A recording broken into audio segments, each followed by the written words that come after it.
మంగోలియాలో ఇప్పుడు నేను డ్రోన్ తీసుకెళ్ళాను. అక్కడికి డ్రోన్ చాలా రేర్గా వాడరు అక్కడ ఎవరు. అసలు వాళ్ళ దగ్గరికి వేరే వాడు బయటకు వాడు.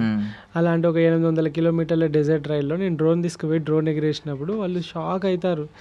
వాళ్ళ ఇల్లుని వాళ్ళు ఎప్పుడు పైనుండి చూసుంటారు కదా, అర్థమైందా?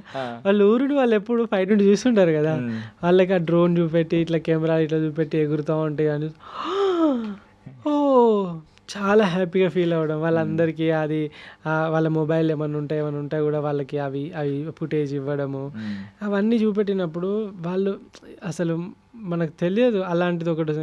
అండ్ నేను కూడా లైక్ ఇప్పుడు కొన్ని రెస్టారెంట్లలో ఇట్లా పోగానే అది రోబో వచ్చేసి ఫుడ్ తెచ్చి ఇస్తుంది. ఇచ్చిన తర్వాత అది అట్లనే నిలబడి చూస్తూ ఉంటుంది అన్నట్టు. అరే ఇదేంది ఇట్లా చూస్తా, నాకు ఫస్ట్ టైం జపాన్లో ఏంది ఇంకా చూస్తాను పోతలేదు అని అంటే అక్కడ థ్యాంక్ యూ ఇట్లా దాన్ని క్లిక్ చేయాలి, థ్యాంక్ యూ అని చెప్పేసి క్లిక్ చేస్తేనే పోతాను. అంటే ఇట్లా క్లిక్ చేయగానే థ్యాంక్ యూ అని పోతుంది. నేనేమో అది చూస్తాను, అది ఇంకా పోతలేదని నేను చూస్తాను. లాస్ట్గా పక్కన ఉన్న వాళ్ళు ఇట్లా క్లిక్ చేయపోతాను అంటే క్లిక్ చేయగానే పోయింది.